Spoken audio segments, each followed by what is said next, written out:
Hello everyone, welcome on our YouTube channel conceptual study point.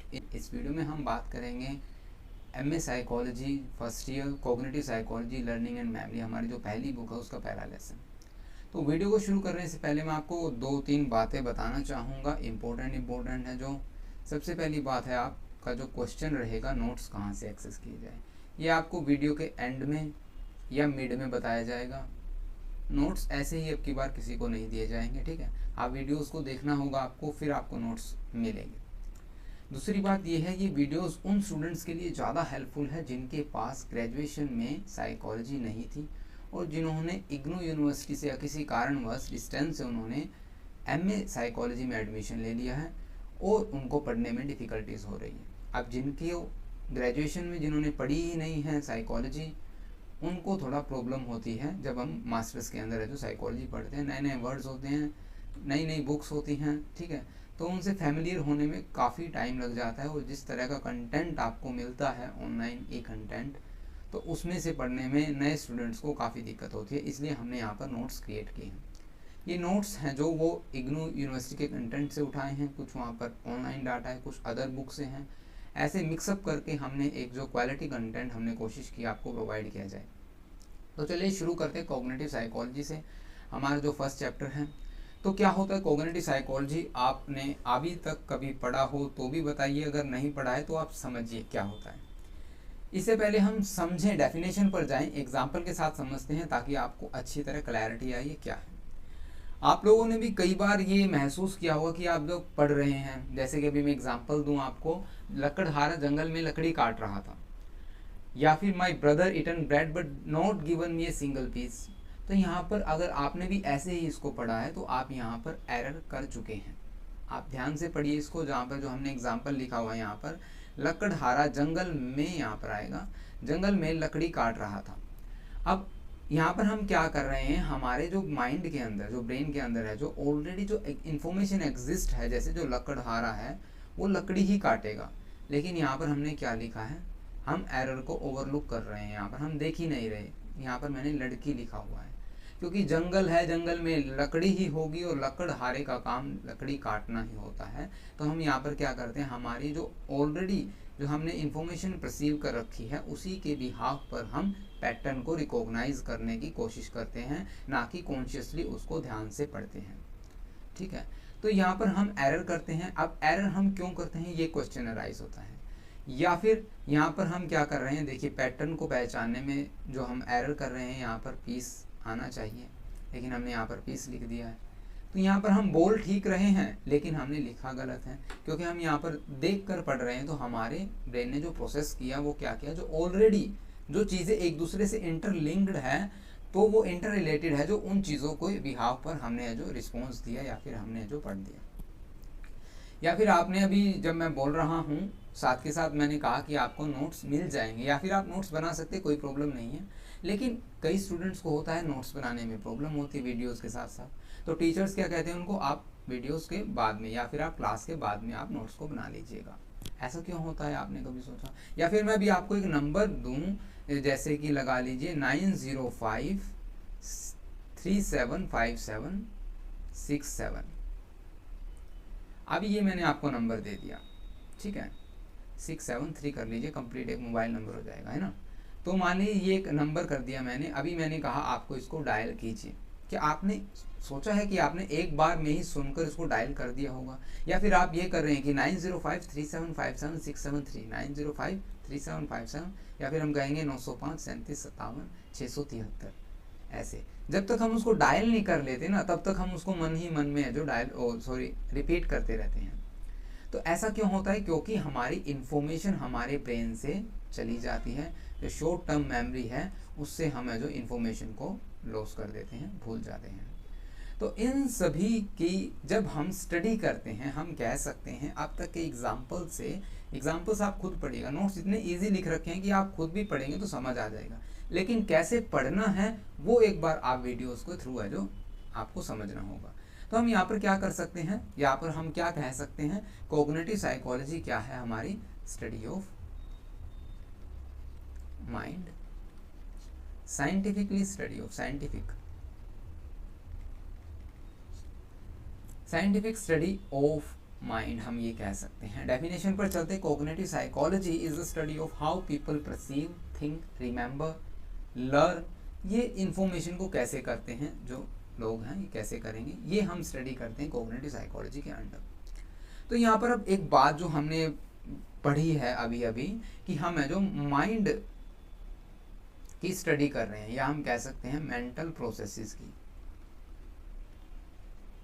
Understand? क्या आप ये कह सकते हैं कि आपकी मेंटल प्रोसेसेस आपके बिहेवियर को डिफाइन करेगी? क्या आपने कभी सोचा है कि आपकी जो दिमाग की गतिविधियां हैं वो आपके बिहेवियर को अफेक्ट कर रही हैं डायरेक्टली और इनडायरेक्टली? आप हमें कमेंट करके बताइएगा कैसे, कौन कौन सी एक्टिविटीज़ अगर आपने अब तक देखी हैं, कौन कौन सी एक्टिविटीज़ हैं जो आपको अफेक्ट करती है, या आपकी ब्रेन की जो मेंटल प्रोसेसेस हैं वो आपके बिहेवियर को अफेक्ट कर रही हैं।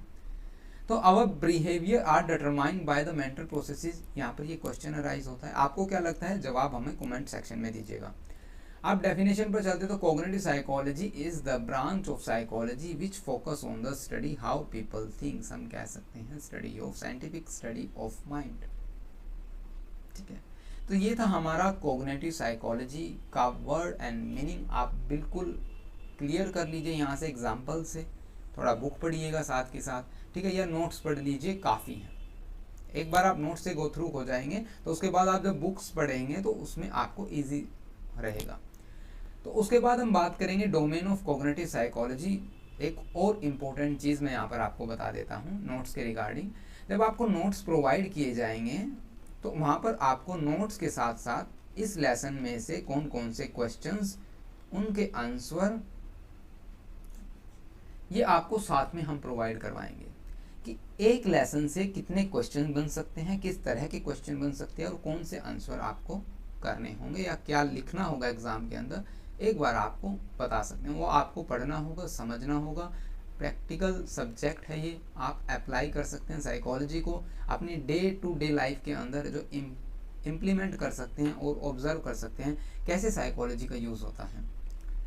तो चलते हैं अब domain of cognitive psychology. 12 domain है, डायरेक्ट क्वेश्चन बन जाता है, मैं बीच बीच में भी आपको बता रहा हूँ। डायरेक्ट जब क्वेश्चन बनता है यहाँ से तो हो सकता है आपका एक बड़ा क्वेश्चन बन जाए, या फिर छोटे छोटे क्वेश्चन बन सकते हैं, जैसे रिप्रेजेंटेशन ऑफ नॉलेज पे बताइए, नोट लिखिए छोटा, right the short note on imagery language, ऐसे। तो चलते डोमेन ऑफ कॉग्निटिव साइकोलॉजी को समझते हैं। सबसे पहला डोमेन होगा हमारा कॉग्निटिव न्यूरोसाइंस। देखिए कॉग्निटिव न्यूरोसाइंस किसे कहेंगे? हमने अभी साइकोलॉजी को पढ़ा, मतलब साइकोलॉजी तो आप समझ गए होंगे, ह्यूमन बिहेवियर की स्टडी को साइकोलॉजी कहेंगे। साइकोलॉजिस्ट क्या करेंगे? Study of mind, external behaviour और मेंटल प्रोसेसेस यहाँ पर हमें देखने को मिलती हैं, या हम करेंगे जो आप इन फ्यूचर बनने वाले हैं साइकोलॉजिस्ट। अब न्यूरो साइंटिस्ट की बात करें तो वो क्या करते हैं? Study of brain internally in laboratories, brain की स्ट्रक्चर की स्टडी करते हैं, ब्रेन की फंक्शनिंग की स्टडी करते हैं। लेकिन जब ये दोनों मिलकर ही काम करने लग जाएं, साइकोलॉजिस्ट और neuroscientist both work together, then उसको हम, उस ब्रांच को हम क्या कहेंगे? उस ब्रांच को हम कॉग्निटिव न्यूरोसाइंस कहेंगे। It is the consider as the branch of both psychology and neuroscience. I hope आप समझ गए होंगे कॉग्निटिव न्यूरोसाइंस क्या है। उसके बाद जैसे कि हमने यहाँ पे नोट लिख रखा है, ये आप स्वयं पढ़िएगा, क्योंकि every part of cognitive processes वो सेंसेशन से मेमोरी तक जाने में है, जो इलेक्ट्रोकेमिकल जो प्रोसेसेस होती हैं ब्रेन एंड नर्वस सिस्टम के अंदर, वो काफ़ी महत्वपूर्ण भूमिका निभाती है। ठीक है, अब आती है बात परसेप्शन की। कॉग्निटिव साइकोलॉजी शुरू होते ही मैंने परसेप्शन कहा था कि आप कैसे परसीव करते हैं चीज़ों को। आप परसेप्शन क्या है, आपको बार बार ये जो वर्ड है जो सुनने को मिलेगा, देखने को मिलेगा, परसेप्शन का मीनिंग क्या है, इसको हम समझेंगे एक एग्जाम्पल के साथ। देखिए जैसे कि मान लीजिए क्लास में 3 स्टूडेंट है, A student, B student and C student. A student और बी और सी को इंडिविजुअल ये क्वेश्चन पूछा गया, आप एप्पल के बारे में क्या सोचते हैं? What do you think about Apple? अब एप्पल के बारे में ए ने जो सोचा वो क्या सोचा? Red Apple. और जब बी ने सोचा वो क्या सोचा? आईफोन। सी ने क्या सोचा? मैकबुक। या कह सकते हैं हम इसने जो चलो ये मैकबुक ही ठीक है, ज़्यादा नहीं सोचते। तो ABC देखिए, यहाँ पर कहने का मतलब क्या है, चलिए आपसे भी पूछ लेते हैं, जो स्टूडेंट्स वीडियो देख रहे हैं, जब मैंने ये कहा कि एप्पल के बारे में ABC ने क्या सोचा, तो आपके दिमाग में क्या आया, मैंने किससे रिलेटेड क्वेश्चन पूछा, हमें आप कमेंट कर सकते हैं। जो भी क्वेश्चन मैं पूछ रहा हूँ आप उनके जवाब कमेंट सेक्शन में दीजिएगा, वीडियो इंटरेस्टिंग होती चली जाती है ना। तो अब ए ने जब कहा रेड एप्पल, तो उसकी इंफॉर्मेशन परसीव करने का तरीका अलग था, या उसके लाइफ के एक्सपीरियंसेस कुछ ऐसे हैं, उसने जो ए फॉर एप्पल या फिर रेड एप्पल से ही उसको कंपेयर किया इन्फॉर्मेशन को। या बी की मान लीजिए आप फिनेंशियल कंडीशन बी और सी की ज़्यादा बेहतर है, तो उन्होंने डायरेक्ट आईफोन और मैकबुक के बारे में सोचा। तो यहाँ पर कहने का मतलब क्या है, इन्फॉर्मेशन को रिसीव करने का तरीका आपका क्या है, उसको हम परसेप्शन कहेंगे। आपकी जिस तरह आप इन्फॉर्मेशन को परसीव कर रहे हैं वैसे ही आपकी परसेप्शन कहलाएगी, ये हम कह सकते हैं। इन सिंपल वर्ड्स के अंदर हम क्या कहेंगे, the way of process information. हम एनवायरनमेंट से इन्फॉर्मेशन लेते हैं हमारे 5 सेंसेस के थ्रू, उस इन्फॉर्मेशन को हम जो रिसीव करते हैं और किस तरह से करते हैं, वो हमारा परसेप्शन कहलाता है। It is the ability to capture, process and actively make sense of information that our sense receive।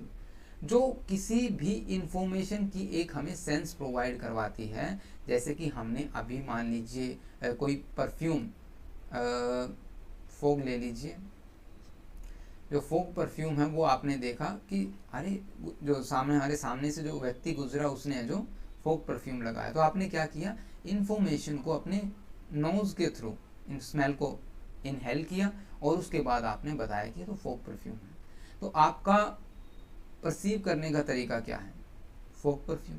हो सकता है सामने वाले से जो आपके साथ में फ्रेंड खड़ा वो ये कहे कि अरे यार इसकी तो पर्सनैलिटी काफ़ी अच्छी है। एक ही व्यक्ति के अंदर से जो आप इंफॉर्मेशन ऑब्जर्व कर रहे हैं, इंफॉर्मेशन आपके ऊपर डिपेंड करती है कि आप कैसे ऑब्जर्व करें, कौन सी इंफॉर्मेशन एनवायरनमेंट से आप परसीव कर रहे हैं। तो ये था परसेप्शन। आई होप आपको समझ में आ गया होगा। Visual perception, hearing perception, touch perception, smell perception और टेस्ट परसेप्शन, ये हमारे 5 सेंसेस ऑर्गन के साथ है जो हम इंफॉर्मेशन को परसीव करते हैं। उसके बाद जो आता है हमारे पास वो आता है पैटर्न रिकॉग्नाइजेशन। जैसे कि आपने ऊपर किया एग्जाम्पल के अंदर, लकड़हारा जंगल में लकड़ी काट रहा था, वहाँ पर एक पैटर्न बन रहा था कि जंगल लकड़हारा तो लकड़ी ही काटेगा, लेकिन आपने क्या किया, एरर की और लकड़ी की जगह लड़की की जगह आपने लकड़ी पढ़ा। यही यहाँ पर पैटर्न रिकॉग्नाइजेशन, ये एरर, ये एग्जांपल्स दे रखे हैं। यहाँ पर क्या होता है, जब cognitive processes that match information from A stimulus with information retrieved from memory. Means क्या हो गया कि जब हमारे ब्रेन के अंदर ऑलरेडी जो एग्जिस्ट इंफॉर्मेशन से हम इंफॉर्मेशन का जो क्या लगाते हैं, एस्टिमेट लगाते हैं, अंदाज़ा लगाते हैं। Whenever some pattern try to recognize by our mind and brain, then firstly our brain try to recall the information about that thing which was already identical by us। जिसे हम पहले ही जानते हैं, हम उसके साथ कंपेयर करने की कोशिश करते हैं इंफॉर्मेशन को। पैटर्न रिकॉग्नाइजेशन उसे कहेंगे। अब ये 5 सेंसेस है जो हमारी मदद करती हैं, जो कि हमने ऊपर परसेप्शन के अंदर पढ़ी। इन्फॉर्मेशन को रिकॉग्नाइज करने में ऑब्वियस है। अब आप स्मेल करते ही ये बताएंगे कि ये बोन रिच है, ब्लैक करंट है, फोग है, वर्साचे है, या जो भी है, या हाई हिल्स है, वट एवर यू वॉन्ट। ये आपके ऊपर डिपेंड करता है क्या चाहते हैं, क्या आप बोलेंगे, ठीक है, या आपने क्या स्मेल किया है। तो उसके बाद आती है अटेंशन। अब देखिए जब से वीडियो शुरू हुई अपन फोग की बात कर रहे हैं, या परफ्यूम कह सकते हैं, परफ्यूम की बात कर रहे हैं। आप अटेंशन कीजिए, मैंने कौन कौन से नाम वहाँ पर बोले। अभी रिसेंटली, बिल्कुल जस्ट कुछ सेकंड पहले ही मैंने कुछ परफ्यूम्स के नाम बताए कि आप उनको लिख सकते हैं अपने नोटबुक पर। अगर आप लिख पा रहे हैं तो आप क्या करें, state of consciousness in a person can respond to stimulus और स्टिमुली। अब आपकी जो कॉन्शियसनेस कैसी थी उस स्टिमुली के रिगार्डिंग जो मैंने अभी अभी आपको दी, जो आप देख रहे हैं, लिखा तो मैंने है ही नहीं, तो हमने सिर्फ बोला है, तो बोलने वाली भी तो इन्फॉर्मेशन आपने रिसीव की है। रिसीव करते ही अब मैं आपसे क्वेश्चन पूछ रहा हूँ, कौन कौन से परफ्यूम का मैंने नाम लिया, फोग, ब्लैक करंट, एक लिया था मैंने बोन रिच, वर्साचे। इसकी स्पेलिंग थोड़ी ऑकवर्ड है, मुझे आती नहीं है, ठीक है। तो वर्साचे रही बात, वर्साचे, और कौन सा लिया था भाई, बस यही लिए थे 4 शायद। तो क्या आपने ध्यान दिया इन वर्ड्स पर, या आप लिख पाए? तो ये आपकी अटेंशन को दर्शाती है। लेकिन अब यहाँ पर अटेंशन को समझने के लिए हमारे पास 3 की पॉइंट्स है कैसे हम अटेंशन को समझेंगे। देखिए, सबसे पहले है लिमिटेड। अटेंशन हमेशा लिमिटेड होगी। ये नहीं होगा कि आप इन्फॉर्मेशन लेते जा रहे हैं और आपको सब कुछ याद हो रहा है, ऐसा बिल्कुल नहीं होता। क्योंकि जब आप अटेंशन लेते हैं तो वो लिमिटेड पोर्शन पर होती है। अटेंशन आप कुछ देर के लिए कुछ पोर्शन पर लगा सकते हैं। अगर आप ज़्यादा कोशिश करेंगे ज़्यादा एरिया पर अटेंशन लगाने की तो आप ओवरलोड हो जाएगी, ब्रेन हमारा क्रैश हो जाएगा जो है ना। तो इसलिए अटेंशन है जो लिमिटेड होती है, अदरवाइज ब्रेकडाउन आपको देखने को मिलेगा आपके परफॉर्मेंस के अंदर। दूसरा पॉइंट है हमारे पास फर्स्ट कंप्लीट, सेकंड आता है सिलेक्टिव। सिलेक्टिव का मतलब क्या होता है? अभी आपको इग्नू का ई कंटेंट दे दिया जाए और आपको बोल दिया जाए कि आप है जो पढ़िए। अगर आपको 1 या 2 दिन की जो क्या मिले, ड्यूरेशन मिले कि आप तैयारी कीजिए और फिर एग्ज़ाम दे दीजिए, और आपको एक स्टूडेंट को दिया है इग्नू का ई कंटेंट और एक को दिए हैं नोट्स, तो आपको क्या लगता है बेहतर कौन कर पाएगा? मेरे विचार से नोट्स वाला, क्योंकि वहाँ पर आपको क्वेश्चन दिए होंगे। एग्जाम नोट्स जो होते हैं बुक्स के, वहाँ से आप है जो एग्जाम नोट्स से क्वेश्चन पढ़ेंगे, डायरेक्ट आंसर और मोस्टली आंसर क्वेश्चन है जो वहाँ से आपको देखने को मिल जाएंगे। तो इन्फॉर्मेशन सिलेक्टिव होती है। Reading complete book instead note, see your favourite car in a long Q.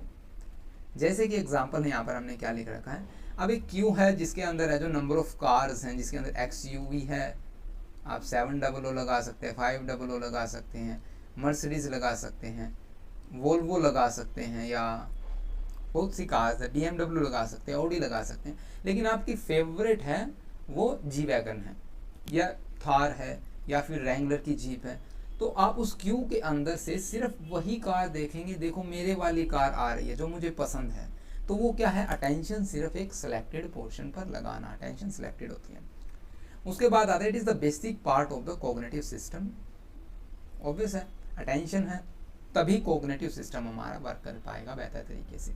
अब देखिए, अटेंशन के अंदर मैंने कॉन्शियस वर्ड का यूज़ किया, अब कॉन्शियस भी अलग आ गया है ना। तो कॉन्शियस क्या है, कॉन्शियसनेस किसे कहेंगे हम, वो कहेंगे करंट अवेयरनेस को। आप इस टाइम कितने अवेयर हैं अपने एनवायरनमेंट के रिगार्डिंग, और जो स्टिमुली आप है जो रिसीव कर रहे हैं अपने एनवायरनमेंट से, उसको कहेंगे हम कॉन्शियसनेस। तो करंट अवेयरनेस हम कह सकते हैं। एग्जाम्पल इसका बेहतर क्या है जो मैंने यहाँ पे लिखा है, मान लीजिए आप एक घड़ी पर देख रहे हैं या किसी ने रिस्ट वॉच डाल रखी है और आपने उसको देखा। अब एक्सटर्नल सिग्नल है जो वॉच क्या दे रही है, पे टाइम दिखा रही है, वो सभी देख सकते हैं, ऑब्वियस है। लेकिन जिसने जो डाल रखी है वॉच, इंटरनल सिग्नल उसको पता है कि वो लेट है या नहीं है, it's getting late. It means वो करंटली अवेयर है उसके टाइम के बारे में, और उसकी जो वो जॉब कर रहा है या उसको कहीं भी जाना है, उसके जो वहाँ पर पहुँचने के लिए वो है जो लेट है। तो ये इंटरनल और एक्सटर्नल सिग्नल्स दोनों के प्रति है जो कॉन्शियसनेस, सचेत रहना, वो कॉन्शियसनेस कहलाती है। करंट अवेयरनेस ऑफ एक्सटर्नल और इंटरनल सर्कमस्टांसेस, उसे हम कॉन्शियसनेस कह सकते हैं। आई होप आप समझ गए होंगे। अगर आपको कोई भी डाउट हो तो आप हमें कमेंट सेक्शन में हमसे कांटेक्ट कर सकते हैं, हम आपके डाउट्स को क्लियर करेंगे।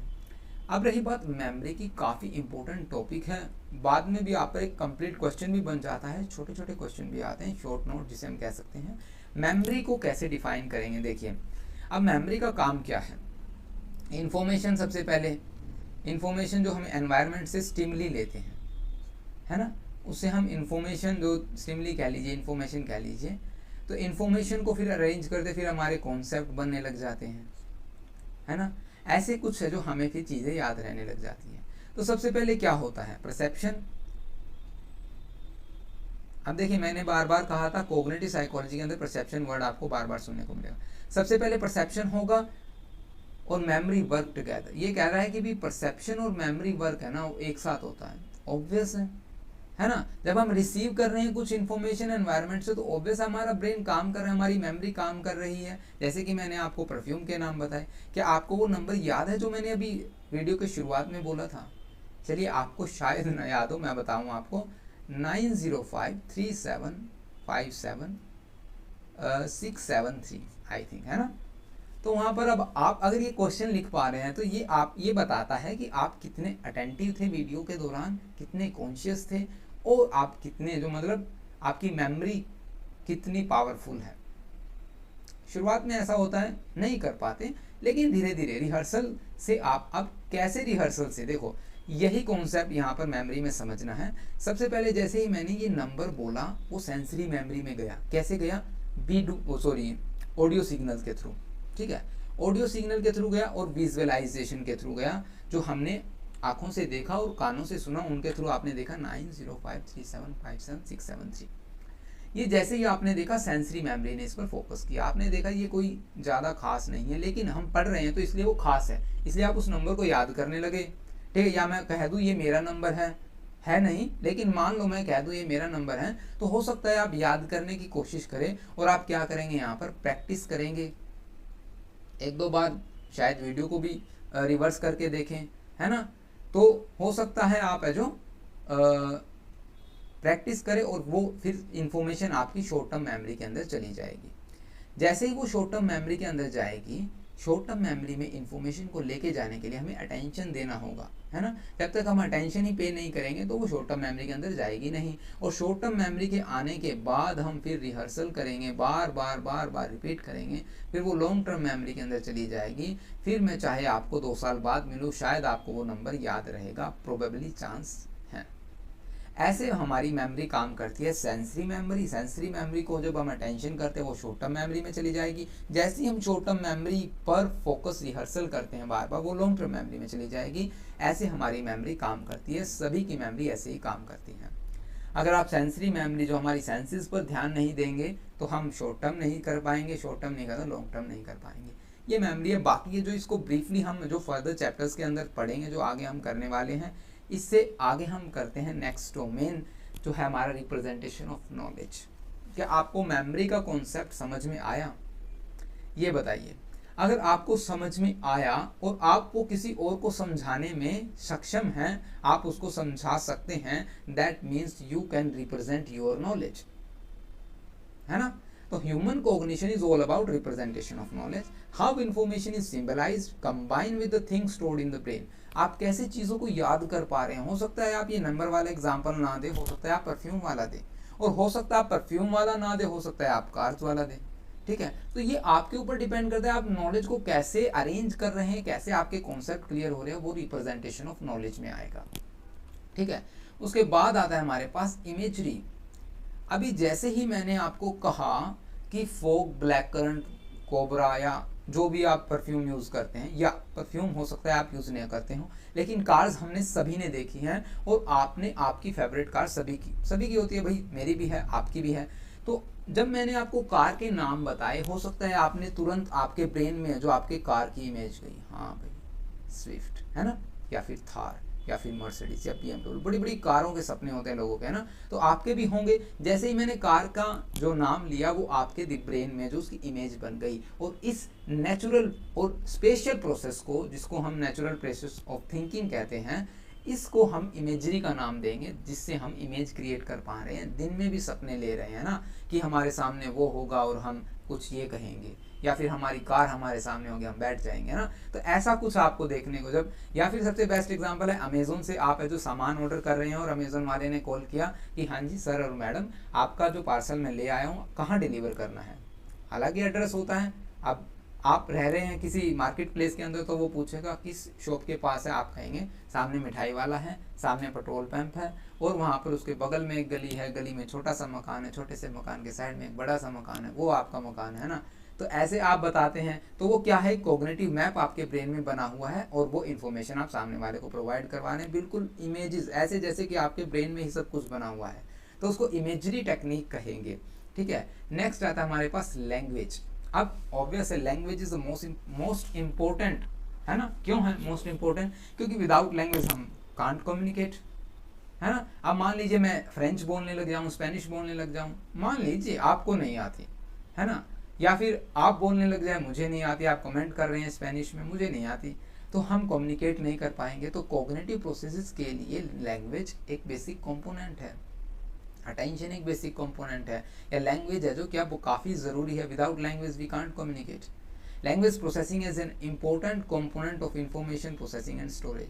अब आप इन्फॉर्मेशन को प्रोसेस और स्टोर तभी कर पाएंगे, और इन्फॉर्मेशन को जब आप प्रोसेस ही नहीं करेंगे तो आप स्टोर कैसे करेंगे, है ना। तो ये लैंग्वेज है, लैंग्वेज ऑल्सो इन्फ्लुएंस, लैंग्वेज से आपका परसेप्शन प्रभावित होगा, fundamental aspect of the cognition सभी प्रभावित होंगे, ये लैंग्वेज है। देखिए वीडियोस ना थोड़ी लंबी हो सकती हैं, क्योंकि अभी मैं आपको बता भी रहा हूँ, समझा भी रहा हूँ, लेकिन एक बार आप देखेंगे तो मेरी गारंटी है कि आपके कॉन्सेप्ट जरूर क्लियर हो जाएंगे। आप वो अपनी लैंग्वेज में भी लिख सकते हैं। मैं ये नहीं कहता कि आप नोट्स लीजिए, ठीक है, या नोट्स ही आपको लेने ज़रूरी है, नहीं, आप सिर्फ वीडियोस को देखिए, सफिशियंट है। आप वीडियोस में इतनी सिंपल लैंग्वेज में बोल रहा हूँ कि आप आसानी से अपनी लैंग्वेज में भी लिख सकते हैं, लेकिन एक बार आप नोट्स पढ़ लीजिएगा, कोई दिक्कत नहीं होगी, वो भी आपके भले के लिए ही है। अब डेवलपमेंटल साइकोलॉजी का कॉग्निटिव साइकोलॉजी में कैसे डोमेन आया है ना, ये भी सोचने की बात है। तो डेवलपमेंटल साइकोलॉजी को समझने के लिए पहले हम बताएंगे आपको ये 7 stages: infancy, early childhood, middle childhood, adolescence, early adulthood, middle adulthood और ओल्ड एज। अब देखिए इन्फेंसी और अर्ली चाइल्डहुड तो शायद आप लोगों को याद ना होगा, लेकिन कुछ यादें आपकी मिडल अडल्टहुड की आपको याद होंगी। एडोलसेंस और अर्ली अडल्टहुड की तो आप भूलते ही नहीं है ना, और मिडल अडल्टहुड और ओल्ड एज ये तो धीरे धीरे एक्सपीरियंस आपका बोलता है। तो लेकिन ये स्टेजेस हम क्यों पढ़ रहे हैं कॉग्निटिव साइकोलॉजी के अंदर? स्टेजेस इसलिए पढ़ रहे हैं, कॉग्निटिव साइकोलॉजी मतलब व्यक्ति का परसेप्शन या माइंड प्रोसेसेस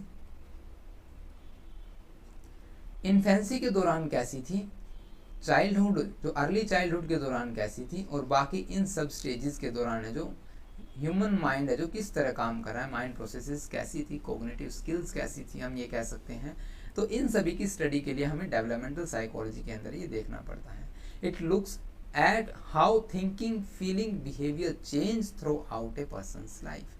कैसे हमारी जो लाइफ के अंदर है जो चेंजेस आते हैं हमारी थिंकिंग के अंदर। कुछ चीज़ें जो आप जब छोटे थे ये सोचते थे मुझे तो रिमोट कंट्रोल कार चाहिए, है ना, तो आप जब बड़े होते हैं तो ये सोचता था अरे मैं इस चीज़ के लिए रोता था, है ना, ऐसा होता है ना कि मैं तो रिमोट कंट्रोल कार, अब तो मुझे बड़े वाली कार चाहिए, ठीक है, या तो मुझे एक डोल चाहिए और मैं असली डोल के लिए रो रहा हूँ। ये कैसे, मतलब डेवलपमेंटल साइकोलॉजी के अंदर यही देखा जाता है कि आप कैसे जो ह्यूमन बिहेवियर है जो किस तरह चेंज हो रहा है, कैसे उसकी थिंकिंग फीलिंग कैसे चेंज हो रही है थ्रू आउट द लाइफ की स्टेजेस के अंदर। तो ये वो है कॉग्निटिव डेवलपमेंटल साइकोलॉजी, यहाँ पर हम पढ़े। उसके बाद हमने पढ़ा है ना, पढ़ा ही है थिंकिंग एंड कॉन्सेप्ट फॉर्मेशन। शुरुआत में ही मैंने बताया था आपको कि जब सबसे पहले आप क्या करेंगे, एनवायरनमेंट से इन्फॉर्मेशन उठाएंगे भैया। इन्फॉर्मेशन जैसे ही आप लेंगे, एक इन्फॉर्मेशन नहीं लेते, नंबर ऑफ इन्फॉर्मेशन उठाते हैं। इन्फॉर्मेशन, फिर एक इन्फॉर्मेशन और फिर एक इन्फॉर्मेशन आपने ली, और उस इन्फॉर्मेशन को अरेंज करके आपने बनाया एक कॉन्सेप्ट। अब ये मैं क्या बोल रहा हूँ, इन्फॉर्मेशन कॉन्सेप्ट समझ में शायद ना आए, लेकिन एग्जाम्पल है हमारे पास, how to ride a bike. इसका एग्जाम्पल आजकल सभी देते हैं। देखिए मैं ये नहीं कहूँगा कि लड़के ही बाइक चलाते हैं, आजकल लड़कियां भी चलाती हैं, तो इसमें कोई बड़ी बात नहीं है, स्कूटी भी जो कुछ है सभी के लिए है, या कार कैसे चलाते हैं, लेकिन अब हमने एग्जाम्पल लिखा है how to ride a bike. तो अब इन्फॉर्मेशन अगर आपने किसी ने भी देख के ऑब्जर्व करके सीखी है, मैंने सीखी है बाइक को ऑब्जर्व करके सीखी है, मैंने किसी से सीखी नहीं है बाइक, लेकिन ऑब्जर्व करके अपने आप सीखी है। कैसे सीखी, सबसे पहले मैंने इन्फॉर्मेशन ली, सबसे पहले आप क्या कर रहे हैं, बाइक के अंदर की लगा रहे हैं, फर्स्ट पॉइंट ये था। की लगाने के बाद उसको आप इग्निशन ऑन कर रहे हैं यहाँ पर, है ना, ऑन हो सकता है वो आप किक से कर रहे हैं, या फिर आप जो सेल्फ स्टार्ट होता है गाड़ी के अंदर वो उससे कर रहे हैं, ठीक है। और की लगाने के बाद आप क्या करेंगे, क्लच प्रेस करेंगे। मान लीजिए आपने क्लच प्रेस किया, उसके बाद आपने जो गियर लगाया, गियर लगाने के बाद आप हल्की हल्की है जो क्या कर रहे हैं, रेस को बढ़ा रहे हैं, और आपने ये सभी क्या है, छोटी छोटी, ये सभी क्या है, छोटी छोटी इंफॉर्मेशंस, ये सभी छोटी छोटी इंफॉर्मेशन, और एक इंफॉर्मेशन से आपने कौन सा कंसेप्ट क्लियर किया है यहाँ पर, ये कॉन्सेप्ट है हमारा कि how to ride a bike. तो अब थिंकिंग एंड कॉन्सेप्ट फॉर्मेशन यही है, खुद पढ़िएगा आप, आपको ज़्यादा बेहतर समझ में आएगा। देखिए एग्जाम्पल्स जहाँ तक मैं समझता हूँ काफ़ी बेहतर एग्जाम्पल है शुरुआती दौर के लिए, है ना। अब आती है ह्यूमन एंड आर्टिफिशियल इंटेलिजेंस। अब ह्यूमन को पढ़ते हैं सबसे पहले। अब तो ह्यूमन की हमने क्या पढ़ रहे हैं, माइंड की प्रोसेसेस, या फिर हम कह सकते हैं मेंटल प्रोसेसेस,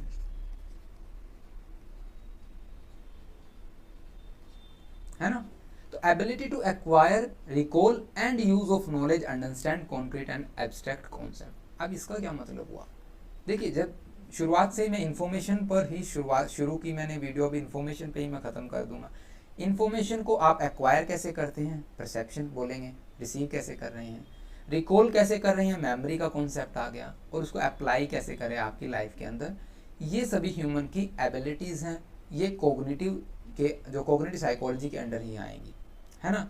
अब आर्टिफिशियल इंटेलिजेंस की स्टडी क्यों कर रहे हैं? अगर आपने असुर वेब सीरीज देखी होगी, वहाँ पर एआई का ज़बरदस्त यूज़ किया है। वहाँ पर आपने देखा होगा जो विलन होता है वो पहले ही क्या करता है, प्रिडिक्शन करता है किसी भी एक्ट की, जो भी कोई है, जो वहाँ पर जो पुलिस वाले या जो सीबीआई वाले करने वाले होते हैं उनको पहले ही जो प्रिडिक्ट कर देता है। वो प्रिडिक्ट कैसे करता है? क्योंकि एआई जो आर्टिफिशियल इंटेलिजेंस है, एक प्रोग्राम क्रिएट की जाती है ह्यूमन बिहेवियर पर डिपेंड। एक कुछ प्रोग्राम्स बनाए दिए जाते हैं, जैसे कि मान लीजिए डिजिटल, आप बोल सकते हैं जो वेब आता है ना, डिजिटल वेब बीइंग होता है, शायद पता नहीं कौन सा होता है। उसमें हम क्या करते हैं, हमने पूरा दिन में कितना व्हाट्सएप यूज़ किया, इंस्टाग्राम यूज़ किया, या फिर ट्विटर यूज़ किया, या फिर हम बोल सकते हैं यूट्यूब यूज़ किया, कैमरा यूज़ किया, ये सभी वहाँ पर लिस्ट होती हैं। और इन सभी के बिहाफ पर आपके अगले दिन में आप क्या करने वाले हैं, या आपके इमोशंस के बिहाफ पर, उस वेब सीरीज़ के अंदर काफ़ी अच्छी तरह जो आपको ये समझ में आ जाएगा आर्टिफिशियल इंटेलिजेंस का यूज़ कितना खतरनाक हो सकता है। पता नहीं है वो असलियत है या फिर विजुअलाइजेशन है, सिर्फ कल्पना है ना, लेकिन है गजब। क्योंकि आप जब वहाँ पर देखेंगे तो आपको एआई काफ़ी बेहतर तरीके से समझ में आ जाएगी। बिल्कुल सिंपल एग्जांपल एक और दूंगा मैं आपको। जब आप आपके मोबाइल का कैमरा यूज़ करते हैं तब क्या होता है, वहाँ पर एक आजकल एआई का ऑप्शन होता है, वहाँ पर कुछ इस तरह आपको देखने को मिलेगा, एआई और उसके अराउंड सर्कल, है ना। रियलमी के जो मोबाइल फ़ोन है उनके अंदर भी होता है, वीवो, सैमसंग, ओप्पो, एप्पल, सभी में एआई होता है आज के टाइम में। एआई क्या करता है, जैसे ही आप फोटो क्लिक करते हैं, अगर आप किसी नोट्स की क्लिक कर रहे हैं, बुक की क्लिक कर रहे हैं, तो वहाँ पर लिखा आएगा टेक्स्ट। वो प्रोग्राम ही ऐसे किया गया, वो देखकर ही पहचान जाता है वो टेक्स्ट है। या फिर आप खाने की फ़ोटो खींच रहे हैं तो वहाँ पर वो आपको दिखाएगा फूड, या फिर पर्सन या पीपल, ठीक है। तो ये क्या है, एआई, जो प्रोग्राम क्रिएट किए जाते हैं ह्यूमन माइंड की प्रोसेस इंफॉर्मेशन पर आधार पर। तो ये थे हमारे 12 डोमेन। आई होप आपको समझ में आ गए होंगे। कोई भी डाउट हो तो आप हमें कमेंट सेक्शन में बता सकते हैं। आगे हम पढ़ेंगे इनके जो की इश्यूज हैं, कौन कौन से इश्यूज आपको देखने को मिलेंगे, या जब आप स्टडी कर रहे हैं तो आपको कौन कौन से इश्यूज है जो देखने को मिल सकते हैं। सबसे पहला हम बात करेंगे नेचर वर्सेस नर्चर। यहाँ पर भी आपको डायरेक्ट क्वेश्चन मिलेगा और यहाँ पर आपको डायरेक्ट आंसर भी मिलेगा, ठीक है। तो चलिए, नेचर वर्सेस नर्चर। अब नेचर और नर्चर में क्या डिबेट चलती हैं, ये डिबेट्स अभी तक हैं, ये नहीं है कि ये रिजोल्व हो चुके हैं, ये इश्यूज हैं, ये अभी भी आपको देखने को मिलेंगे। अब मैं आपसे ही खुद क्वेश्चन पुट करूंगा कि आपको कौन सा बेहतर लगता है। आपको क्या लगता है, जो कोग्निटिव ह्यूमन कोग्निशन को समझने के लिए, अंडरस्टैंड करने के लिए कौन सा फैक्टर ज़्यादा इंपॉर्टेंट है, नेचर या नर्चर? अब आप मुझसे पूछेंगे नेचर क्या होता है, नर्चर क्या होता है। तो यहाँ पर मैंने साफ साफ शब्दों में लिखा हुआ है, nature means innate biological factors, namely genetics, physical appearance, personality, characters. या फिर नर्चर मीन्स उसका एनवायरनमेंट, किस एनवायरनमेंट में है जो उसकी परवरिश हुई है, चाइल्डहुड एक्सपीरियंस उसका कैसा रहा है, how we are raised, social relationship, surrounding culture. आपके हिसाब से कौन सी चीज़ें हैं जो ह्यूमन कॉग्निशन को अफेक्ट करती हैं, बताइए। आप देखिए, कुछ आपके पेरेंट्स भी ये कहेंगे कि आप कहेंगे ये तो अपने बिल्कुल पापा की तरह सोचता है ना। तो वहाँ पर क्या आ गया है, नेचर आ गया है। नर्चर हम क्या कहेंगे कि वो अपराधी था नहीं, उसको बना दिया गया है, उसकी सोच है जो अब अपराधी की हो गई है, वो हो गया नर्चर, है ना। एनवायरमेंटल साइकोलॉजी, या एनवायरनमेंट, हम वहाँ पर एनवायरमेंटल जो वेरिएबल्स हैं उनको स्टडी करेंगे, या सोशल वेरिएबल, या उसके चाइल्डहुड एक्सपीरियंस को, उसने क्या क्या चीज़ों को फेस किया जिससे कि वो अपराध करने लगा या अपराध की दुनिया में चला गया। तो ये सभी आप बताइए मुझे, नर्चर ज़्यादा इंपॉर्टेंट है या नेचर ज़्यादा इंपॉर्टेंट है? ये सिर्फ इतना ही इंपॉर्टेंट है, आपको समझना है, ठीक है। लिख तो आप कुछ भी दें, आप एक बार कॉन्सेप्ट क्लियर हो गया अपने आप लिखेंगे, आपको समझाने की ज़रूरत नहीं है कि आप क्या याद करें, लेकिन आप समझिए यहाँ पर नेचर ज़्यादा ज़रूरी है नर्चर। शायद अगर आपको लगता है कि जेनेटिकली हमें ज़्यादा फोकस करना चाहिए तो आप नेचर की तरफ जाएंगे, आपको नेचर की स्टडी करनी होगी, अदरवाइज आप नर्चर पर फोकस कर सकते हैं। यही बात है, यही मैंने इसमें राइट डाउन किया हुआ है। नेक्स्ट आता है रैशनलिज्म वर्सेस एम्पेरिसिज्म। अब रैशनलिज्म वर्सेस एम्पेरिसिज्म के अंतर्गत क्या आता है, देखिए रैशनलिज्म, इफ अगर आपको लगता है कि आप तार्किक हैं, ठीक है, आप तर्क दे सकते हैं हर एक चीज़ का, या फिर आपको लगता है कि मैंने ये चीज़ अनुभव की है और ये मेरा अनुभव गलत नहीं हो सकता, तो इनमें से कौन सी चीज़ें ज़्यादा महत्वपूर्ण हैं किसी भी स्टडी के अंदर, जो कॉग्निटिव स्टडी के अंदर, ह्यूमन कॉग्निशन के अंदर, आप बताइए। अब ये तो आपको भी पता है, जो आपका अनुभव है वो ज़रूरी नहीं है कि उस सिचुएशन में जाके वो दूसरा व्यक्ति भी अनुभव करे। अब जो लॉजिक है, जो रैशनलिज्म है, जो तर्क है, वो तो तर्क रहेगा। एम्पिरिसिज्म कि मैंने बीटेक की, बीटेक के बाद मुझे जॉब नहीं लगी तो तुम बीटेक मत कीजिए, ये मेरा अनुभव बोल रहा है ना। तो ये सभी रैशनलिज्म वर्सेस एम्पिरिसिज्म। अब यहाँ पर ये बताइए, अगर आप रैशनलिस्ट हैं, ठीक है, तो आप रैशनलिज्म की तरफ जाएंगे, अगर आप एम्पिरिसिस्ट हैं तो आप एम्पिरिसिज्म की तरफ जाएंगे। तो ये डिबेटेबल पोर्शंस है जो आज तक डिबेटेबल ही है। उसके बाद हम बात करेंगे स्ट्रक्चर वर्सेस प्रोसेस। अब आप बताइए कि हमें मेंटल प्रोसेसेस पर ध्यान देना चाहिए या ब्रेन की स्ट्रक्चर पर ध्यान देना चाहिए, है ना। बिल्कुल, अभी तक आपने सिर्फ ये सोचा होगा कि भाई मेरा ब्रेन काम नहीं कर रहा है ना, लेकिन अब आपका ब्रेन काम करने वाला है। देखिए स्ट्रक्चर और प्रोसेसेस में भी काफ़ी फ़र्क है, ठीक है। ये तो आपको भी पता है कि अगर स्ट्रक्चर अफेक्ट होगी तो प्रोसेस अफेक्ट हो जाएगी। अब जब प्रोसेस अफेक्ट हुई है, किसी भी मेंटल प्रोसेसेस काम नहीं कर रही या बेहतर तरीके से काम नहीं कर रही, तो हो सकता है उसकी स्ट्रक्चर में कमी हो। क्या आपको लगता है किसी एक इंडिविजुअल पोर्शन को पकड़कर आप कुछ बेहतर कर सकते हैं? मेरे हिसाब से नहीं। बैलेंस ज़रूरी है लाइफ में, कुछ भी हो लेकिन बैलेंस बहुत ज़रूरी है, वो किसी भी चीज़ में हो। ज़रूरी नहीं आप सिंगल स्ट्रक्चर से ही कुछ बेहतर कर पाएँ या सिंगल प्रोसेस से ही कुछ बेहतर कर पाएँ। यहाँ पर मैंने क्वेश्चन भी लिखा, should be study the humans mind structure को स्टडी करना चाहिए या फिर ह्यूमन थिंकिंग की प्रोसेस को, कि व्यक्ति कैसे सोचता है ना। अब जो आर्टिफिशियल इंटेलिजेंस, जो रोबोट तैयार किए जा रहे हैं, वहाँ पर यही तो प्रोग्रामिंग डाली जा रही है, जो रोबोट्स के अंदर ह्यूमन ब्रेन कैसे वर्क कर रहा है, कैसे सोचता है, या उसने सामने वाले ने कैसे जो रिस्पॉन्स दिया है। सिंपल रिस्पॉन्स आपने कॉल्स पे भी सुने होंगे, जब आपने किसी कॉल सेंटर पर कॉल किया होगा या फिर किसी सर्विस सेंटर पर कॉल किया होगा, तो वहाँ पर वो कहते हैं हिंदी के लिए 1 दबाएं, हिंदी के लिए, और इंग्लिश के लिए 2 दबाएं, मराठी के लिए 3 दबाएं। तो वो क्या है, अब आपको जो प्रोग्रामिंग कुछ ऐसे की गई है, वो मशीन बोल रही है 1 दबाएं 2 दबाएं, आप बोल नहीं सकते, आपको दबाना होगा, वहाँ पर जो कंडीशन है। लेकिन अब प्रोग्रामिंग कुछ ऐसी भी की जा रही है, आप बोलेंगे भाई हिंदी में बात करनी है अपन को, है ना, तो वो हिंदी में करेगा, वो आपकी भाषा को समझेगा और हो सकता है आने वाले टाइम में आपके भाव को भी समझे। तो ये था स्ट्रक्चर एंड प्रोसेस। अब domain generality versus domain specificity.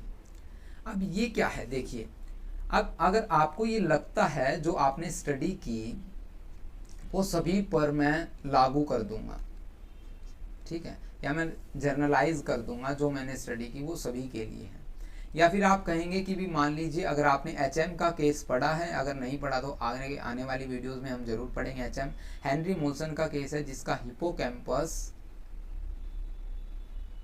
के साथ साथ नियोकॉर्टेक्स के जो सराउंडिंग एरिया वो काफ़ी सर्जरी के दौरान निकाल दिया गया था, लेकिन कुछ टाइम के बाद वहाँ पर उसको है जो वो न्यू मेमोरी नहीं क्रिएट कर पाया था, लॉन्ग टर्म मेमोरी नहीं क्रिएट कर पा रहा था।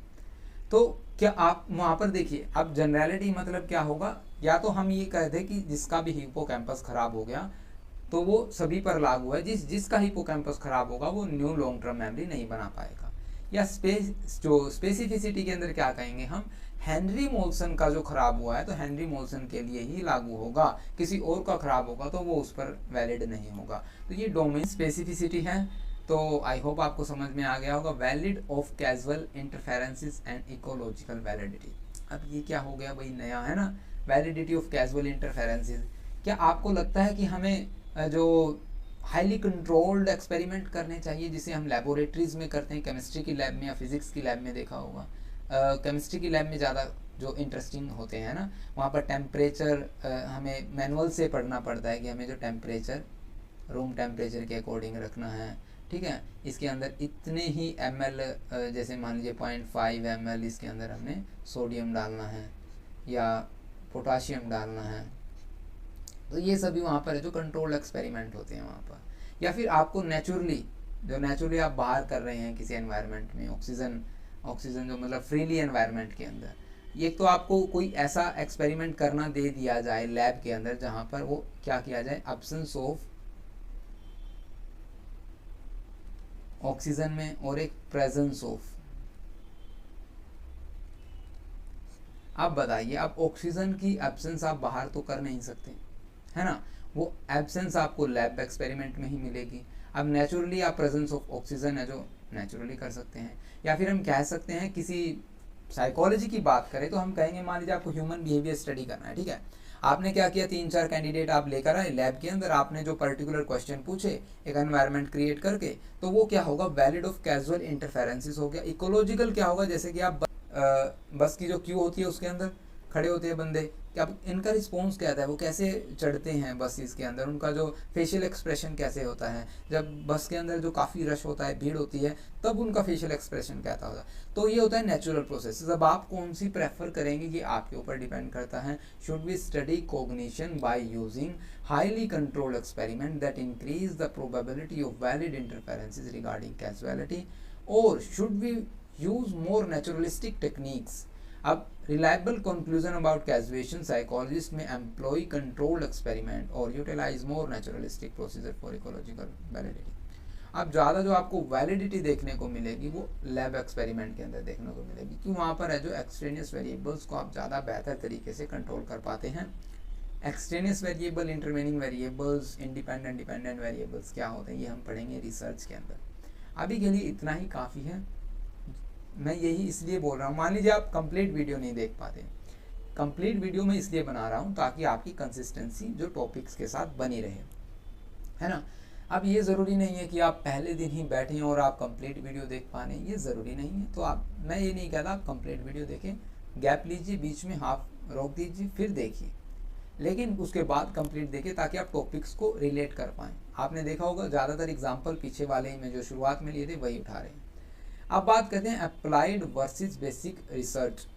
अप्लाइड वर्सेस बेसिक रिसर्च, जो रिसर्च हमें सिर्फ इंफॉर्मेशन प्रोवाइड करवा रही है, डाटा हमें सिर्फ प्रोवाइड करवा है, लेकिन अप्लाइड कौन सी होगी, जो रिसर्च हम हमारी डेली लाइफ के अंदर अप्लाई कर सके। Applied research use the data to look for answer to questions. जैसे कि आपने अभी तक मान लीजिए हमने पढ़ा कि sodium chloride NaCl, what is NaCl? NaCl is a नमक, है ना, इसको हम सोल्ट बोल सकते हैं। अब आपने कभी नमक, जो टाटा नमक आता है उसकी पॉलीथीन पे कभी पढ़ा नहीं होगा, जो पैकिंग होती है उसके ऊपर NaCl होते हैं इसके अंदर, है ना।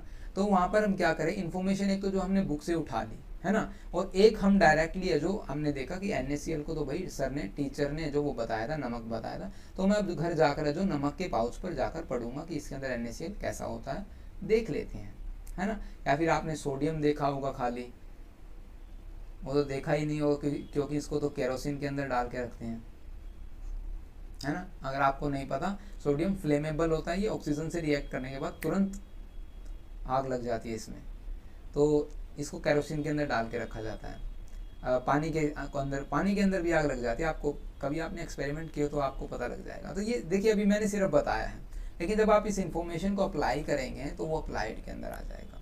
अब रही बात साइकोलॉजी की, बात करिए, मैं केमिस्ट्री को आपको ले गया, तो साइकोलॉजी के अंदर भी ऐसे ही है, इन्फॉर्मेशन को समझ रहे हैं, कॉन्सेप्ट बना रहे हैं, ये धीरे धीरे आप समझ जाएंगे क्या अप्लाइड है क्या बेसिक है। अब आ जाती है बायोलॉजिकल और बिहेवियरल स्टडी। ये जो आपका जो कॉन्सेप्ट है ये नेचर वर्सेस नर्चर से थोड़ा मैच खाएगा। Should we study the brain and its functional directly, और should we study the people behaviour in cognitive task. कि आपने कोई टास्क जो पीपल को प्रोवाइड करवा दिया, मान लीजिए आपने पजल दे दी है, ठीक है, उसके रिगार्डिंग उसके जो ब्रेन के अंदर जो कोग्निटिव टास्क है, जो उसके बिहेवियर को कैसे डिफाइन करें। सबसे पहले हमने इजी दी, उसके बाद हमने मीडियम दी, थोड़ा सा मीडियम टास्क, और उसके बाद हमने बिल्कुल हार्ड दी। तो उसकी जो बिहेवियर कैसा था, हम ये स्टडी कर रहे हैं, या फिर हम स्टडी कर रहे हैं इजी टास्क के दौरान उसके ब्रेन की स्ट्रक्चर कैसे काम कर रही थी, या उसका ब्रेन फंक्शन कैसे कर रहा था, मीडियम के दौरान उसके ब्रेन का कौन सा हिस्सा काम कर रहा था, या हार्ड के दौरान है जो कैसे उसका ब्रेन काम कर रहा था। तो ये होते हैं हमारे की इश्यूज।